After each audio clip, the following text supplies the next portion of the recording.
आप देख रहे हैं देश लाइव, देश की आवाज। दोस्तों मैं सहल कुरैश। दोस्तों इंडियन एक्सप्रेस और मुस्लिम मिरर की एक रिपोर्ट आई है जो सीधे तौर पर प्रधानमंत्री नरेंद्र मोदी के बेटी बचाओ बेटी पढ़ाओ नारे की पोल खोल रही है और बीजेपी की सरकारों पर यह करारा तमाचा भी है, क्योंकि हमने देखा था पिछले कुछ सालों में प्रधानमंत्री नरेंद्र मोदी की तरफ से किस तरह के बयान दिए गए, जबकि उनकी पार्टी के नेताओं की तरफ से और दूसरे राज्यों के मुख्यमंत्रियों की तरफ से, बीजेपी के जो मुख्यमंत्री हैं, मंत्री हैं अलग अलग राज्यों में, उनकी तरफ से किस तरह के बयान आए थे वो काफी अहम हैं। जो ताजा सर्वे जो बताया गया इंडियन एक्सप्रेस की रिपोर्ट का हवाला देकर मुस्लिम मिरर ने एक रिपोर्ट छापी है, उसके मुताबिक कर्नाटक सरकार द्वारा शैक्षणिक संस्थानों में हिजाब पर प्रतिबंध लगाए जाने के बाद कई मुस्लिम छात्र सरकारी कॉलेजों से निजी स्कूलों में जा चुके हैं। जी हां, छात्र छात्राएं, क्योंकि कर्नाटक में हमने देखा था 2022 के शुरुआती में फरवरी का मामला था कि एक मुस्लिम लड़की जब पता चला कि हिजाब पहनकर वो कहीं जा रही है स्कूल कॉलेज के अंदर, तो उसका जबरदस्त विरोध किया गया था। और उसके बाद में किस तरीके का हंगामा हुआ ये सभी ने देखा कि एक वाइट लड़की को किस तरीके से कुछ भगवा गमछे लिए हुए लोगों ने किस तरीके से नारेबाजी की थी और तमाम चीजें पूरे देश नहीं पूरी दुनिया ने देखी थी। और उसके बाद में कोर्ट ने फैसला सुना दिया था कि भाई हिजाब के बिना ही आपको कोर्ट में, कॉलेज में और स्कूल में जाना पड़ेगा। और उसी के बाद एक डाटा ये आया जिसमें यह कहा गया कि कर्नाटक के अंदर ज्यादातर स्कूल, जो सरकारी स्कूल और सरकारी कॉलेजेस हैं, उसके अंदर एडमिशन कम होने लगे हैं मुसलमानों के। उसका बाकायदा डाटा दिया गया है कि हिजाब विवाद के कारण 50% मुस्लिम छात्रों ने सरकारी कॉलेजेस को छोड़ दिया है। तो ये सवाल उठता है कि मोदी जी आप कौन सी बेटी बढ़ाओ, बेटी पढ़ाओ और बेटी बचाओ के नारे की बात करते हैं?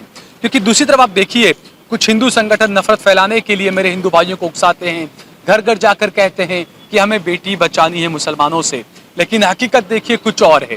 क्योंकि मुस्लिम छात्राओं को, मुस्लिम बच्चों को किस तरीके से सरकारी स्कूलों से अपना नाम वापस लेना पड़ रहा है, या अब एडमिशन ही नहीं ले रहे हैं सरकारी स्कूलों में, सिर्फ ये एक डर था हिजाब का और मुसलमानों की सुरक्षा का। जिस तरीके से कॉलेजेस के अंदर और अलग अलग हम देख रहे हैं कि बच्चों को पीटा जाता है, मुसलमानों को नाम पूछकर पीटा जा रहा है, कहीं पर क्या जा रहा है, कहीं पर क्या हो रहा है, ये कई सवाल उठ रहे हैं। तो जो रिपोर्ट मैंने बताई कि कर्नाटक में मुस्लिम लड़कियों को हिजाब पहनने पर कॉलेज में प्रवेश करने से जब रोका जा रहा था, उसके बाद अब जो एक डाटा जो है इंडियन एक्सप्रेस का, उसमें यह कहा गया है कि साल 2021-22 के दौरान 11वीं कक्षा में कुल 1296 बच्चों का नामांकन हुआ, जबकि 2022-23 में 1320 थी ये। सरकारी कॉलेजों में हालांकि 2021-22 में 388 मुस्लिम छात्रों को 11वीं कक्षा में नामांकित किया गया था और 2022-23 में संख्या महज 186 हो गई, यानी आधी संख्या हो गई है। तो जो लड़कियां और जो मुस्लिम लड़के पढ़ा करते थे सरकारी स्कूल कॉलेजेस में, उन्होंने सुरक्षा हेतु या हिजाब की वजह से अब जो है वो सरकारी स्कूलों में अपना नाम नहीं लिखवाया है, वो प्राइवेट स्कूलों में जाना ज्यादा पसंद कर रहे हैं। तो सरकारी स्कूलों का किस तरीके से कबाड़ा किया जा रहा है, सरकारी कॉलेजों का किस तरीके से कबाड़ा किया जा रहा है और किस तरीके से संविधान की धज्जियां उड़ाई जा रही है, क्योंकि ये तो हमारी चॉइस होती है ना, भारतीय नागरिक की चॉइस है। तो आप जाइए राजस्थान के अंदर, वहां पर हिंदू महिलाएं घूंघट निकालती है, वो उनकी चॉइस है। मुसलमान लड़कियां अगर बुर्का पहनती है, वो उनकी चॉइस है। लेकिन उसको इस तरीके से आप उसका विरोध करके, आप उसको हिंदू मुसलमान का रंग देकर इस तरह के सारे जो फैसले आना है, तमाम चीजें कई सवाल खड़े करती है। और जो संवैधानिक जो अधिकार है, जो हमारा यहाँ का संविधान अधिकार देता है कि पढ़ाई आपको मिलनी चाहिए, अच्छा खाना पीना आपको मिलना चाहिए, शिक्षा मिलनी चाहिए, तो इन चीजों से सरकार छीन रही है, कह सकते हैं हम। क्योंकि मैंने जैसा बताया कि नरेंद्र मोदी जी बड़े बड़े दावे करते हैं। उन्होंने एक दावा किया था, एक वादा किया था और एक नारा दिया था, बेटी बचाओ बेटी पढ़ाओ। कहा तो नरेंद्र मोदी वादा करते थे और दावा करते थे और ये कहते थे कि मैं चाहता हूं कि बच्चों के, मुसलमान बच्चों के एक हाथ में कुरान और एक हाथ में कंप्यूटर हो। तो मोदी जी आप ये कौन से कुरान और कंप्यूटर की बातें कर रहे हैं कि महिलाओं को, लड़कियों को डर के मारे अब सरकारी स्कूल नहीं जा रही हैं, वो डर के मारे सरकारी कॉलेजेस में नहीं जा रही हैं, वो उनको डर लग रहा है। और यहाँ तक कि सिर्फ लड़कियों की बात नहीं है, हिजाब को लेकर सिर्फ लड़कियों ने सरकारी स्कूल कॉलेज छोड़ा ऐसा नहीं है, मुसलमान लड़कों के एडमिशन में भी कमी आई है सरकारी स्कूलों में, जबकि प्राइवेट स्कूल में बढ़ रही है तमाम चीजें। तो क्या जो राहुल गांधी जो कहते हैं कि आप सूट बूट वाली सरकार हो, क्या ये माना जाए? कि जानबूझकर आप एक जिस तरीके से जो भू माफिया होते हैं, जो मेडिकल माफिया होते हैं, उसी तरीके से एजुकेशन माफिया बढ़ रहे हैं। तो इन एजुकेशन माफियाओं को बढ़ावा दे रहे हैं आप इस तरीके से, क्या ये माना जाए? यहाँ पर मुसलमानों की सुरक्षा का क्या, वो भी सवाल बार बार उठता है। हिजाब वाली लड़की की सुरक्षा क्या, वो भी एक सवाल बार बार उठता है। तो जो मौजूदा जो आंकड़े आए वो काफी हैरान करने वाले हैं। जैसे मैंने बताया कि 50% कम हो चुकी है संख्या सरकारी स्कूल और कॉलेजेस में। ये वाकई में चिंता का विषय है दोस्तों। ये सिर्फ कर्नाटक का मामला सामने आया, ये सिर्फ कर्नाटक की रिपोर्ट है। इसके अलावा दूसरे राज्यों में अगर रिपोर्ट देखेंगे, यूपी, बिहार, दूसरी जगहों पर, तो भी काफी चौंकाने वाले खुलासे वहां पर भी सामने आ सकते हैं। क्योंकि ये हमने अक्सर देखा है और मैं बार बार ये बात कहता हूं कि मैंने खुद ने ऐसे लोगों से जाकर बातचीत की है कि वो कहीं हिंदू इलाके में कॉलेज में जाते हैं और उनको डर लगता है वहां जाने से। कई बार ये भी हुआ है कि कॉलेज के अंदर, कैंपस के अंदर उनको पीटा गया, कॉलेज के कैंटीन के अंदर उनको पीटा गया, लेकिन वो मुसलमान लड़के बेचारे डर की वजह से पुलिस कंप्लेन नहीं कर सकते कि हमारा पूरा साल खराब हो जाएगा, हमारी पढ़ाई बर्बाद हो जाएगी। और बाकायदा हो सकता है उनको शायद धमकी दी जाती है कॉलेज और स्कूल की तरफ से कि अगर आपने कुछ किया तो हम आपके खिलाफ कार्रवाई करेंगे, हम आपको स्कूल से निकाल देंगे। और ये भी डर रहता है कि भाई एलसी के अंदर, लिविंग सर्टिफिकेट के अंदर कुछ ऐसा नोट लिख कर दे देंगे हम उल्टा सीधा, तो आइंदा दूसरी किसी स्कूल में या कॉलेज में हमें एडमिशन ही नहीं मिलेगा। तो ये तमाम चीजें। और दूसरी बात मैं ये भी कहता हूं कि देखिए, हर चीज जो होती है वो इंसान को झकझोर कर खड़ा करने के लिए होती है। तो कहीं ना कहीं क्या मोदी सरकार खुद ये चाहती है कि मुसलमान खुद जो है वो अब आगे आए, मुसलमान खुद अपने स्कूल कॉलेजेस को बनाए और अपने बच्चों को अपने स्कूल कॉलेजेस में पढ़ाए? क्योंकि ये यहूदी तरीका, यहूदी पढ़ाने का तरीका, ये काफी अजीब होगा।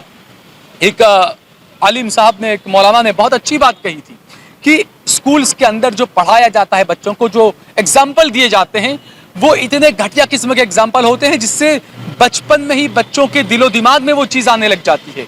जैसे ये बताया कि भाई एक बोतल शराब में से, एक शराब की बोतल के अंदर से 5 गिलास शराब के भरकर रखे गए और उसमें से मान लीजिए नेहा ने या आयशा ने 3 गिलास पी लिए, तो बचाइए कितने गिलास बचे? अब आप सोचिए यहां पर क्या चीज होती है। एक तो ये कि उस बच्चे के जहन में ये आता है कि हाँ, शराब नाम की कोई चीज होती है जो पी जा सकती है। दूसरा, उसके बच्ची अगर लड़की है तो उसके जहन में ये आता है कि हाँ, नेहा या आयशा पी रही है तो मैं भी पी सकती हूं। तो ये इस तरीके से आपके जहन को कंट्रोल किया जा रहा है। इस बारे में हम सभी को समझना चाहिए, क्योंकि ये जो सिस्टम जो बना रखा है, ये सिस्टम इस तरह का बना रखा है पढ़ाई का कि बचपन से ही आपको, आपकी राह को, आपके रास्ते को पूरे तरीके से भटका दिया जाए। जबकि इजराइल का जो एजुकेशन सिस्टम है वो बिल्कुल अलग है। वो अपने बच्चों को वो नहीं पढ़ाएंगे जो आप लोगों को पढ़ाते हैं। जो वो रमेश को और अब्दुल को पढ़ाते हैं वो अपने बच्चों को नहीं पढ़ाएंगे। अपने बच्चों को, यहूदियों को अपने बच्चों को पढ़ाने के लिए उनका पूरा अलग सिलेबस होता है, पूरी अलग चीजें होती है। जबकि दुनिया को पढ़ाने के लिए वो अलग चीजें आपके सामने पेश करते हैं और हम सब उनके फेंके हुए जाल के अंदर फंसते जा रहे हैं।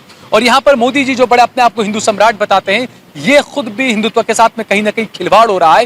हिंदू मुसलमान दोनों बच्चों के साथ में, दोनों की पढ़ाई के साथ में, देश के युवाओं के साथ में, देश के जो छात्र छात्रा उनके साथ में इस तरीके का खिलवाड़ हो रहा है। और दूसरी तरफ आप इस तरीके से हिंदू मुसलमान की नफरत फैलाकर और ज्यादा बेड़ा गर्क कर रहे हैं देश का। तो आखिरकार देश का एजुकेशन सिस्टम भी किस तरफ जा रहा है, क्या कुछ पढ़ाया जा रहा है वहां पर, और हिजाब के नाम पर किस तरह की राजनीति की जा रही है, ये कई सवाल खड़े कर रहा है।